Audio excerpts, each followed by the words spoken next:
इरशाद खुदाबंदी है, इन्ना मअल उस्रि युसरा, हर तंगी के बाद आसानी आती है।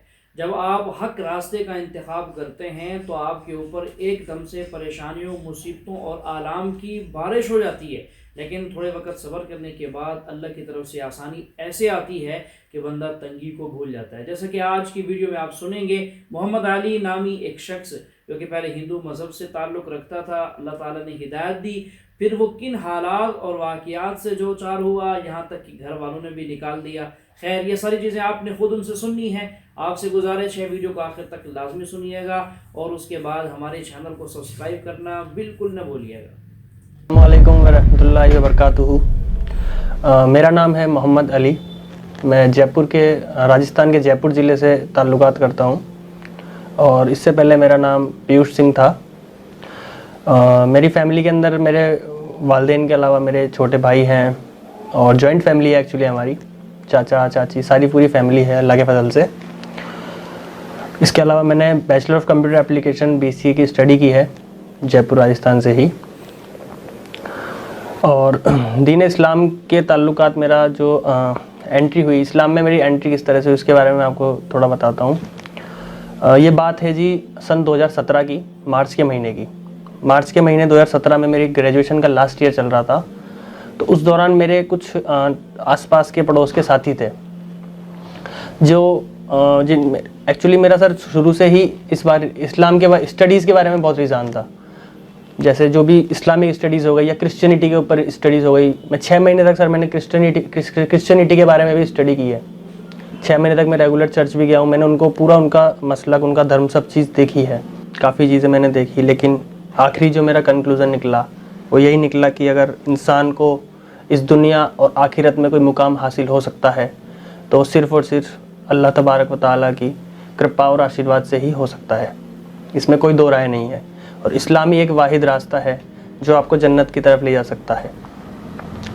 बहरहाल ये सब स्टडीज़ मेरी चल रही थी। मैं पढ़ रहा था इस्लाम के बारे में, नबी पाक की सीरत और हमारे जितने भी अंबिया आ चुके हैं उनके बारे में पढ़ना, हज़रत अली की जीवनी पढ़ना, उनकी कैसे बर्थ हुई, कैसे उनकी अलग अलग जगह लड़ाइयाँ हुई, इन सब चीज़ों के बारे में पढ़ना।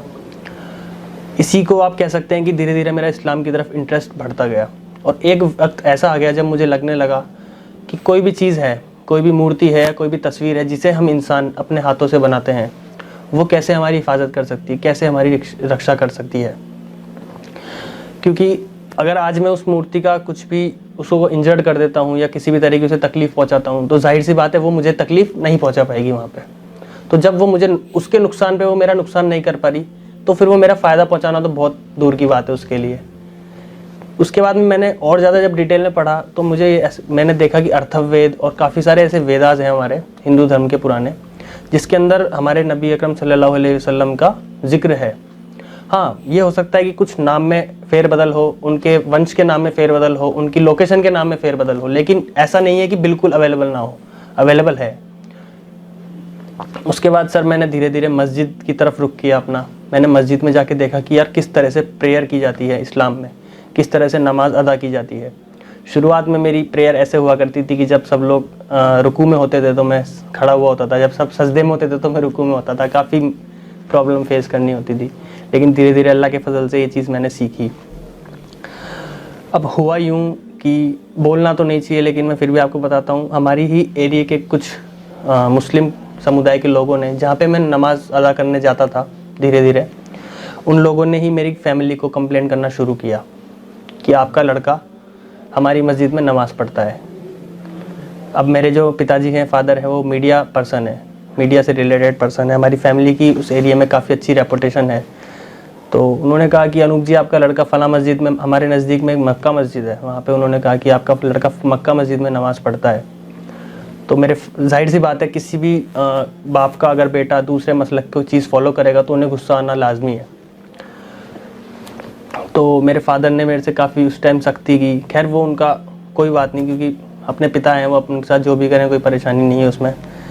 लेकिन दुख इस चीज़ का हुआ कि यार मैं कुछ गलत नहीं कर रहा, मैं किसी के साथ कोई अन्याय नहीं कर रहा, मैं सिर्फ मेरा मन कर रहा है कि मैं इस तरीके से इबादत करूँ ईश्वर की, तो वो मैं करना चाह रहा हूँ, सीखना चाह रहा हूँ, तो उसके ऊपर एलिगेशन क्यों। उसके बाद भी मैंने अपने आप को रोका नहीं, मैंने इस चीज़ पे सब्र करा और मैं धीरे धीरे दूर की मस्जिदों में जाकर नमाज अदा करने लगा, 5 किलोमीटर 10 किलोमीटर दूर जा कर के।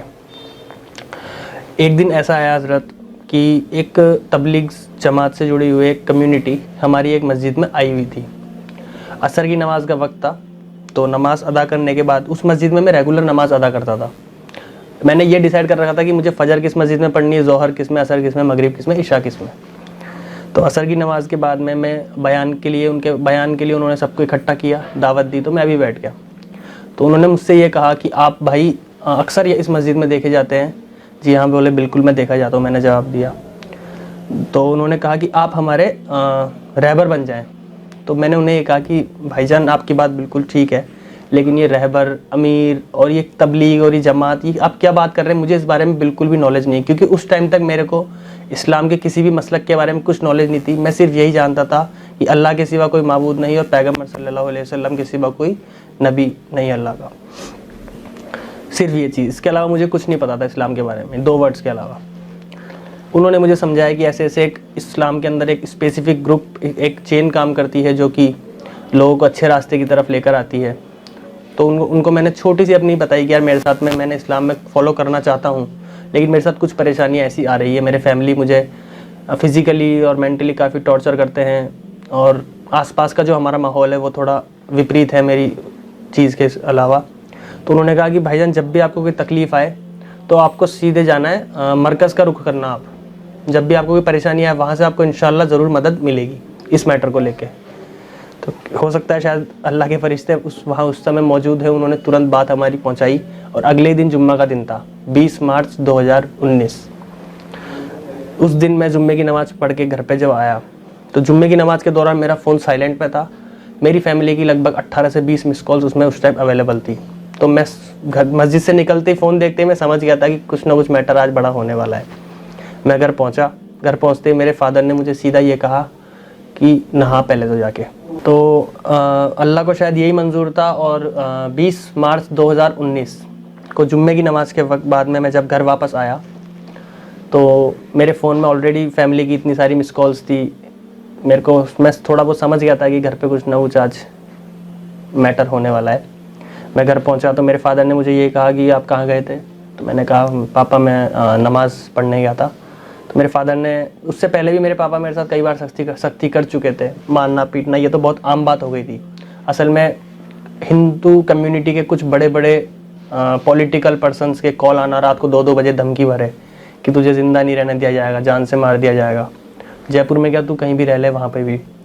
और इन द सेंस, मतलब घर पे आके समझाना, जो इंसान, पहले मैं हिंदू था, तो जिस इंसान को हिंदू होने पे मुझसे मतलब नहीं था बिल्कुल भी, जैसे ही मेरा हल्का सा रुझान इस्लाम की तरफ गया, वो लोग खुद आके बोल रहे हैं, समझा रहे, प्यार से भी और डर से भी, दोनों तरीके मुझे दिखाए जा रहे हैं कि या तो प्यार से मान जा या डर के मान जा। तो ये चीज़, मारपीट तो बहुत अलग रह गई थी, बहुत एक लेवल तक पहुंच गए थे वो लोग इस चीज़ में।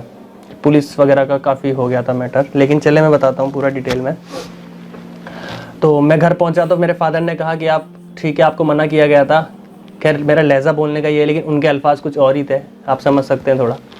उन्होंने मुझसे कहा कि आपको मना किया गया था, उसके बावजूद आप मस्जिद गए हैं, तो पहले आप नहा कर आइए। तो मैंने कहा पापा मैं ऑलरेडी नहा के गया था, साफ़ सुथरा हूँ बिल्कुल, क्या प्रॉब्लम है? बोले नहीं, आप मुस्लिमों के मस्जिद में टच होके आए हैं, इसलिए आप नहाना होगा आपको। अब बताएं इस सोच का क्या किया जाए कि एक इंसान दूसरे इंसान के सिर्फ धर्म के नाम पे टच होने से नहाना या फिर नापाक हो गया, वो सिर्फ टच होने से। तो ये चीज़ मुझ पे ऐसे गई जैसे आप सोच नहीं सकते, इतना बुरा सोच के ऐसा अंदर से हिल जाता है इंसान की, यार आज कोई भी अगर किसी भी मुस्लिम के कोई नॉन मुस्लिम अगर टच हो जाता है तो क्या हमें ये कहा जाएगा कि आप नहा कर आइए? क्यों नहा कर आए भाई? वो इंसान नहीं है क्या? क्या वो बाबा आदम की औलाद नहीं है क्या? क्यों नहा कर आए हम? या कि क्यों हम उसको गलत समझे, क्यों उसे बुरा समझे? मैंने इस चीज़ से जब इनकार किया कि पापा मैं ऑलरेडी साफ़ सुथरा हूँ बिल्कुल, मैं नहा कर ही गया था, तो मैं दोबारा नहाने की कोई ज़रूरत नहीं है। तो देन उसके बाद उन्होंने कहा कि ठीक है, तेरे पास 2 रास्ते हैं, या तो तू अपनी फैमिली, जात बिरादरी, हम माँ बाप भाई बहन को चुन ले, या फिर तू तेरे अल्लाह के रास्ते पे निकल जा। काफ़ी 1 घंटे की जिद बहस के बाद उन्होंने ये चीज़ मुझसे कही। 1 घंटे की जब उनसे काफ़ी मेरी जिद बहस हो चुकी थी, तो उन्होंने मुझे फाइनली यही कहा कि आप अपना बैग तैयार करें और निकल जाएं। मैंने कहा ठीक है। अब बैग तैयार करने के लिए भी मुझे घर में एंट्री नहीं दी गई, मुझे बाहर चौराहे पे, बाहर गेट के जस्ट अंदर खड़ा किया गया है कि आप कमरे के अंदर एंट्री नहीं कर सकते क्योंकि आप मुस्लिमों के टच होकर आए हो इसलिए। ठीक है जी। मेरी मम्मी ने जो उनके हाथ में कपड़े लगे वो मेरी डॉक्यूमेंट्स की फ़ाइल और सिर्फ मैंने जो कपड़े पहने थे वो लेकर के मेरे को ये नहीं पता मुझे जाना कहाँ है, मुझे ये नहीं पता कि किस तरीके से मैं मरकज़ तक पहुँचूँगा। जो भी है 4 बजे की ट्रेन थी मेरी पूजा एक्सप्रेस की। सिर्फ मेरे पास कुल 140 रुपये घर छोड़ते वक्त, उम्र 23 साल, रुपये 140 रुपये, और मेरे को ज़िंदगी भर के लिए घर छोड़ना। आप कुछ सोच सकते हैं कि इस उम्र में कितना बड़ा मेंटली प्रेशर आएगा एक इंसान के ऊपर। जी हाँ नाजरीन, ये जिस पर बीती है उसी को पता है। हम तो सिर्फ सुन रहे हैं, चूँकि हम पर बीती नहीं है इस वजह से एहसास भी नहीं है। तो यहाँ से अगली जो बात सुनाने जा रहे हैं ये बहुत दिलचस्प है। आपसे गुजारिश है दिल के कान खोल के सुनिएगा। आज इंसान अगर 10-20 किलोमीटर भी जाता है तो कम से कम 1000 रुपये साथ में लेकर निकलता ही निकलता है, और मैं पूरी ज़िंदगी का फ़ैसला करके निकला हूँ और जेब में रुपया एक भी नहीं। फिर भी मैंने अल्लाह के भरोसे कदम उठाए और अल्लाह ने मुझे कामयाब भी किया। वो मैं आपको बताता हूँ डिटेल में कैसे। एक बात और, मेरे कुछ साथी थे जैसे सलमान भाई हो गए, उनके फैमिली, उन्होंने मेरा काफ़ी सपोर्ट किया इस मैटर में बहुत। मतलब उनको मेरी फैमिली की तरफ से धमकियाँ दी गई कि इसकी वजह से हम आपके ऊपर एलिगेशन करेंगे, आप पे केस मुकदमे दर्ज करवा देंगे हम कि आप हमारे लड़के को कन्वर्ट करवाने में हो। लेकिन फिर भी अल्लाह ने उनकी हिम्मत बंधाए रखी और उन्होंने मेरी काफ़ी मदद की इस मैटर में। मैं ट्रेन में बैठा सर 4 बजे के समथिंग, और रात को मैं 10 साढ़े 10 बजे उतरा। ना मैंने सुबह से कुछ खाया था, मेरी फैमिली ने मुझे फूड तक ऑफर नहीं किया था। नमाज़ पढ़कर ही मैं खाना खाता था जुम्मे की, ये मेरा रूटीन था हर बार का। उस दिन ना मैंने कुछ खाया था ना मैंने कुछ पिया था। 140 रुपये में से 110 या 115 रुपये की समथिंग की टिकट आ गई थी। वो टिकट लेकर मैं आ गया, मेरे पास 20-25 रुपये चेंज बचे थे। दिल्ली में मैं आया, पुरानी दिल्ली रेलवे स्टेशन पर मैं उतरा। पुरानी दिल्ली रेलवे स्टेशन उतरने में मुझे बज गए रात के 10:30 से 11:45। वहाँ पहुँच करके मैंने एक सरकारी पोस्ट ऑफिस पड़ता है, उनके गार्ड बैठे थे। उनसे मैंने कहा कि सर मुझे हज़रत निज़ामुद्दीन मरकज़ जाना है, और बस इतना ही मैंने उन्हें कहा। बाकी तफसीर से मैंने उन्हें कुछ नहीं बताया। उन्होंने कहा बेटा यहाँ आप मैंने कम से कम आधे घंटे वहाँ बस का वेट किया, बस नहीं आई। उन्होंने कहा बेटा आप यहाँ नहीं, आप लाल किले जाएँ, वहाँ से आपको 407 ST, मुझे बस का नंबर तक याद है आज, 407 ST बस आएगी, वो आपको इंशाल्लाह निज़ामुद्दीन मरकज़ छोड़ देंगी, निज़ामुद्दीन रोड पे। ठीक है जी। मैं वहाँ पहुँचता हूँ निज़ामुद्दीन, पैदल लगभग पुरानी दिल्ली और उसमें फ़ासला होगा 1 से 2 किलोमीटर का। मैं वहाँ पे पहुँचा 11:30 साढ़े 11 बजे के समथिंग, और अल्लाह के फजल से बस भी आ गई। लेकिन वहाँ भी मेरे को पहुँचने के बाद में काफ़ी माहौल ऐसा लगा कि कोई मतलब चरस पीने वाले लोग बैठे हैं, चेन स्नैचर्स बैठे हैं रात को 11 बजे, और लॉकडाउन का माहौल लगने वाला, क्योंकि 22 तारीख से जनता कर्फ्यू लग गया था, इसलिए 20 तारीख की बात मैं आपको बता रहा हूँ। एक फैमिली खड़ी थी, हस्बैंड वाइफ उनके बच्चे। उनसे मेरे को लगा ये थोड़े ठीक फैमिली वाले लोग हैं, इनसे पूछा जाए। उनसे मैंने पूछा कि सर मेरे को हज़रत निज़ामुद्दीन जाना है तो कैसे पहुंचूंगा? तो उन्होंने बता दिया यहाँ से बस आएगी, आप चले जाएँ। ठीक है। अल्लाह के फजल से 5 से 7 मिनट में बस भी आ गई। अब बस में एक ड्राइवर, एक कंडक्टर और एक भाई और बैठे। बस रुकी, मैं बस में सवार होता हूँ। अब जिस सिचुएशन में आप समझे, जिस सिचुएशन में मैं घर छोड़ के आया था, उस सिचुएशन में मुझे हर मुसलमान, हर दाढ़ी वाला भाई मुझे अपने खून के सगे भाई से भी ज़्यादा लगेगा। समझ सकते हैं यहाँ पे, ठीक है। अब अल्लाह को शायद थोड़ा इम्तहान लेना वहाँ पे मंजूर था, इसलिए उन्होंने शुरू करा मेरा इम्तहान लेना वहाँ से। उस दाढ़ी वाले भाई से मैंने ये कहा कि भाई मुझे एक्चुअली मुझे पता नहीं था कि कहाँ पे हज़रत निज़ामुद्दीन एक्चुअली पड़ता है, क्योंकि निज़ामुद्दीन पूरी एक बस्ती का नाम है, उसमें से वो पर्टिकुलर स्पेस, उस पर्टिकुलर जगह कौन सी है जहाँ पे मुझे जाना है। मैंने उन्हें कहा कि यार मेरे को मरकज़ निज़ामुद्दीन जाना है, बंगले वाली मस्जिद। बोले ठीक है आप भाई कोई दिक्कत नहीं, आप मेरे साथ चले, मैं आपको छोड़ दूँगा इंशाल्लाह। बस में मैंने उन्हें थोड़ा बहुत मेरे बारे में बता दिया कि मैंने यार ऐसे ऐसे मैं इस्लाम फॉलो करता हूँ और इस्लाम कबूल करना चाहता हूँ। बोले ठीक है। तो हम लोग निज़ामुद्दीन बस स्टैंड पे उतरते हैं। उतर के थोड़ा वॉकिंग डिस्टेंस पे मरकज़ है बस स्टैंड से। हम लोग मरकज़ की तरफ रवाना होते हैं। तो उन जनाब का बिहेवियर ऐसा था, आपको क्या बताऊँ मैं। वहाँ के जो यतीम भिखारी बैठे थे उनसे वो बदतमीज़ी से, साफ़ शब्दों में तो गाली बक के बात कर रहे थे, उनसे पैसे छीन रहे थे। एक इतनी अच्छी माशाल्लाह उन्होंने दाढ़ी रखी हुई, सुन्नती लिबास पहना हुआ है, और उनकी हरकतें ऐसी, तो तुरंत दिमाग में एक चीज़ जाती है कि यार इस्लाम तो बुरा नहीं है, बुरे हैं आज के मुस्लिम जनरेशन। इस्लाम तो बहुत ही अच्छा है, लेकिन आज के मुसलमान को देखकर अगर आप लोग ये सोचें कि यार ये मुसलमान है तो इस्लाम भी ऐसा होगा, ये आपकी बिल्कुल गलत सोच है। जी हाँ नाजरीन, लोग तो गलत हो सकते हैं बट रिलीजन गलत, इस्लाम गलत नहीं हो सकता। अगर किसी मुसलमान के अंदर कोई गलती, कोई कमी, कोई नक्स है तो उसकी ज़ाती गलती समझें, उसकी वजह से सारे मुसलमानों पर धब्बा मत लगाएं, उसकी वजह से सारे मुसलमानों को गलत मत समझें, जैसा कि आपको ये भाई मोहम्मद अली साहब समझा रहे हैं। चलिए आगे सुनते हैं। मैं ये चीज़ दावे के साथ कह सकता हूँ, अगर आपको देखना ही है तो हमारे नबी पाक सल्लल्लाहु अलैहि वसल्लम की ज़िंदगी देखें, उनके बारे में आप देखें। अगर आप आज के मुस्लिम, मैं अपने आप को भी अच्छा नहीं बता रहा, अगर आप आज के मुस्लिम बड़े से बड़े मौलाना हो या छोटे से छोटा बच्चा हो, उनको देखेंगे तो आप परफेक्ट इस्लाम नहीं देख पाएंगे कभी भी। परफेक्ट अगर इस्लाम देखना है तो हमारे नबी की ज़िंदगी आप देखें, कुरान शरीफ और हदीस देखें आप। बहरहाल जैसे ही उन भाई के साथ मैं चलने लगा, उनका बिहेवियर देखा तो मैं थोड़ा शॉक हो गया कि यार मैं कहीं मैंने गलत इंसान से तो पूछताछ नहीं कर ली, क्या पता है मुझे कहाँ ले जाए। क्योंकि 23-22 साल की उम्र में आपको पता है इतना ही दिमाग होता है इंसान में, और पहले घर छोड़ने का पूरा प्रेशर, टेंशन दिमाग पे। तो पैदल चलने के बाद वो मरकज़ निज़ामुद्दीन के गेट पे मुझे ले आए। मरकज़ निज़ामुद्दीन के गेट पे खड़े थे ज़ुबैर भाई, अंडमान निकोबार द्वीप समूह की एक जमात आई हुई थी, उनकी जमात का एक साथी था ज़ुबैर, जो खड़े थे इस्तकबाल के लिए वहाँ पे। उन्होंने कहा कि यार ये लड़का है और इस्लाम कबूल करना चाहता है या करा हुआ है, ऐसे कुछ उन्होंने कहा, किया हुआ है शायद, और ये जमात में शामिल होना चाहता है। तो ज़ुबैर भाई ने कहा भाई एक तो क्या मेरा पहनावा ऐसा था, जीन्स टी शर्ट, और मैंने एक फ्रेंड से उधार मांग के टोपी ले ली थी, तो बस वही थी, और सुबह से निकला हुआ भूखा प्यासा, तो शक्ल सूरत बिल्कुल बदहाल हो चुकी थी।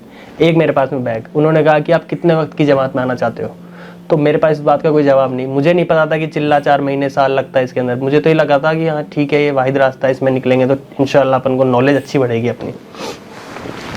तो उन्होंने कहा भाई अभी तो आप काली मस्जिद है वहाँ पे, काली मस्जिद में क़याम करें, इंशाल्लाह सुबह हम आपकी मुलाकात करवा देंगे। बोले ठीक है। तो वो जो भाई मेरे साथ में थे, जो मुझे बस में मिले थे भाई, उन्होंने कहा ठीक है बीच में पढ़ करके, ठीक है मैं इन्हें काली मस्जिद लेकर जाऊँगा, आप चिंता ना करें। तो मेरे को लगा यार क्या पता सही कह रहे होंगे, तो उनके मैं साथ चला काली मस्जिद की तरफ। तो रास्ते में ही 2-3 कदम बाद ही वो मुझे ये कहते हैं कि यार क्या तुम तबलीग के चक्कर में पड़े हुए हो, इससे अच्छा तो मैं तुम्हें सही जगह लेकर चलता हूँ। तो मुझे लगा चल ठीक है भाई, आप ले चलें, सुबह तक का फैसला तो मेरे ऊपर है, एक बार तो आपके साथ चलता हूँ इंशाल्लाह, क्या दिक्कत है। तो वो मेरे को नज़दीक की ही एक दरगाह में ले गए। वहाँ पे मैंने उन्हें जब बताया कि मैं जयपुर राजस्थान से हूँ, जो डिटेल मैंने आपको बताई पूरी तफसीर से, वैसे ही मैंने उन्हें बता दी कि यार मैंने इस्लाम कबूल करना चाहता हूँ और मेरे साथ में ऐसे ऐसे हो रहा है और मैं अब क्या करूँ। तो उन्होंने मुझसे ये कहा कि बेटा देखो, लास्ट में मैंने उन्हें एक लाइन कह दी कि मैं तबलीगी जमात में शामिल होना चाहता हूँ। क्योंकि आप कभी भी आप खुद डिटेल में देख लें, आप इस्लाम की अगर सभी चीज़ों पर रिसर्च करेंगे तो आपको एक चीज़ पता चलेगी कि अगर सीखने की कोई सबसे अच्छी जगह है बच्चों के लिए तो वो है मदरसा, और बड़ी उम्र के लिए लोगों के लिए भी अगर सीखने की पर्टिकुलर कोई जगह है तो वो है तबलीगी जमात, क्योंकि वहाँ पे आपको बहुत अच्छी तरीके से नॉलेज सिखाई जाएगी। तो जब मैंने उन्हें चीज़ कही कि मेरे को तबलीगी जमात में शामिल होना है, तो हो सकता है शायद उनकी कुछ पर्सनल इश्यूज़ हो तबलीगी जमात से, वो लोग थोड़े एग्रेशन में आ गए, थोड़े से गुस्सा हो गए मेरे पे। गुस्सा होना ऐसा था कि मेरे पास में शायद 15 या 20 रुपये टोटल थे उस टाइम पे। मैंने दरगाह के बाहर जब चप्पल रखवाई तो उसने मेरे से वो पैसे भी ले लिए कि यहाँ चप्पल रखने का चार्ज लगता है, चलें वो भी कोई बात नहीं। देन उसके बाद में उन्होंने मेरे से कहा कि ये जो है अल्लाह के वली हैं, आप इनकी रेस्पेक्ट करो। मैंने कहा बिल्कुल करता हूँ जी, बहुत ज़्यादा। बोले ठीक है, ये आपको जन्नत तक पहुँचाने का रास्ता बताएंगे, आप इनसे दुआएं मांगे या इनके सामने सजदा करें, ऐसे कुछ उनके अल्फाज थे। तो उस चीज़ में मेरा उनसे थोड़ा सा आप कह सकते हैं कि टकराव हुआ। मैंने उन्हें ये कहा कि नहीं सर, जितना इस्लाम मैंने पढ़ा है, मैंने 0.0001% भी अगर पढ़ा है तो उसमें यही लिखा हुआ है ला इलाहा इल्लल्लाह मुहम्मद रसूलुल्लाह सल्लल्लाहु अलैहि वसल्लम, यानी अल्लाह के सिवा कोई माबूद नहीं है। अगर मुझे अल्लाह के सिवा किसी को माबूद मानना होता तो 33 करोड़ देवी देवता मेरे पास ऑलरेडी अवेलेबल है। 33 करोड़ देवी देवता है तो मैं एक और को क्यों वो करता, लेकिन मेरे को एक ईश्वरवाद में भरोसा है, एक ईश्वर में भरोसा है। तो आप कैसे ये चीज़ मैं आपको बता रहा हूँ, इतना मेरे को उन्होंने बोलने नहीं दिया। जैसे उन्होंने ये कहा, मैंने उन्हें मना किया तो उन्होंने हैंड टू हैंड मेरे गर्दन कपड़े पकड़े और मुझे धक्का दिया। बोले, उन्होंने शायद कुछ वर्ड्स का यूज़ किया था, वहाँ भी कुत्ता है या कुछ ऐसा ही कुछ कहा था। बोले ये ऐसे है, पता नहीं, मेरे को एग्जैक्टली याद नहीं है क्या कहा था, लेकिन हाँ थोड़ा बदतमीजी करके मुझे निकाल दिया गया वहाँ से। देन उसके बाद में मैं बाहर आया, फिर उसके बाद में मेरे आंसू स्टार्ट हो गए, हिम्मत ने जवाब देना शुरू किया। इतना तो मैं झेल लिया था, लेकिन अब जब मुझे लगा कि यार जिस इस्लाम के पीछे मैं सब कुछ छोड़ के आया, और मेरे को लगता था कि मुस्लिम कम्युनिटी के लोग थोड़ा बहुत तो अल्लाह उनमें हिदायत देगा और मेरा सपोर्ट करेंगे, वो लोग मेरे से ऐसा बिहेवियर कर रहे हैं। अब मेरे पास कोई ऑप्शन नहीं, पैसे ख़त्म, घर जाने का कोई ऑप्शन नहीं, सब चीज़ ख़त्म हो चुकी है। मैंने एक नज़र ज़मीन की तरफ देखी, बोले नंगे पैर है, सर्दी का माहौल है। एक ऊपर देखी अल्लाह की तरफ, बोले अल्लाह तू ही मालिक है, तू ही खालिक है, तू ही संभाल, मुझे अब क्या करना है। चल वापस मैं दरगाह से मरकज़ की तरफ आया। मरकज़ के बाहर यतीम चप्पलें रखी होती काफ़ी सारी, वहीं मैंने अपना बैग रखा। बैग रखने के बाद में वहीं बैठ गया मैं, और वहीं रोना, आंसू आ रहे मेरे, बैठा हुआ मैं। तो एक गरीब बुढ़िया अम्मा आई, बिल्कुल बैगर टाइप थी, भिखारी थी बिल्कुल, वो मेरे पास बैठी। तो रोता हुआ मैं जब वापस मरकज़ निज़ामुद्दीन के बाहर आया तो वहाँ चप्पल वगैरह का ढेर लगा हुआ था, पुरानी चप्पलें होती लोगों की। वहाँ मैंने अपना बैग रख दिया, मुझे कुछ होश नहीं था अब करना क्या है। बैठ गया, रोने लगा, दुआ कर रहा था अल्लाह से कि एक बूढ़ी अम्मा आती है, बिल्कुल गरीब फटे हाल, बिल्कुल उन्होंने झोला था, उसमें कुछ चावल कुछ रोटी अलग अलग मुख्तलिफ जगह से लेकर आई होंगी बेचारी। वो बैठी, बेटा क्या बात हो गई? बोला अम्मा ऐसे ही परेशान हूँ बहुत ज़्यादा। तो उन्होंने मुझे खाना खिलाया। आप खुद सोचे, एक टाइम वो था, अहमदाबाद में मेरी जॉब है, लेंस कार्ड कंपनी में, काफ़ी अच्छी मेरी सैलरी है। वहाँ पे मैं अहमदाबाद की सबसे अच्छी से अच्छी होटल में मैं खाना खा रहा हूँ, और एक टाइम ये है कि मैं एक गरीब बुढ़िया, बिल्कुल ओरिजिनल ऑथेंटिक भिखारी जिसे आप कह सकते हैं, उनके साथ बैठ के खाना खा रहा हूँ। तो आप लेवल देखिए, मतलब एक इम्तिहान का लेवल आप देखिए। एक तो दुनिया, जब मैं दुनिया की दौड़ में था, दुनिया हासिल करना चाहता था, तो दुनिया आ रही थी मेरे पास में, यानी मैं दुनिया में तरक्की धीरे धीरे कर रहा था। लेकिन जैसे ही मैं दीन की तरफ आया, इस्लाम की तरफ आया, तो अल्लाह इम्तहान लेते हैं, बेशक लेते हैं। जी हाँ नाज़रीन, जैसा कि आपने भाई मोहम्मद अली साहब से सुना, कितनी मुश्किल हालात में ये चले गए, घर वालों ने निकाल दिया, जेब खाली, और उसके बाद पाँव में जूता नहीं। तो इतनी मुश्किल वक्त गुजारने के बाद अल्लाह ताला ने फिर इनको जो है वो आसानी दी। आज वो बहुत अच्छी जॉब कर रहे हैं, बहुत अच्छा कमाते हैं, बहुत अच्छा खाते हैं। अल्लाह ताला इनको ज़िंदगी में बरकत दे, इनसे अल्लाह ताला दीन का काम ले, और इनको लाखों हज़ारों बल्कि करोड़ों लोगों की हिदायत का अल्लाह ताला इनको ज़रिया भी बनाए। और साथ में मैं उन तमाम गैर मुस्लिम लोगों के लिए भी दुआ करूँगा, अल्लाह ताला तमाम गैर मुस्लिम, हिंदू, सिख, जितने भी लोग हैं, क्रिश्चन, यहूद, उन तमाम को हिदायत दे, वो भी दीन इस्लाम को कबूल करके अपनी आखिरत को संवारने वाले बने।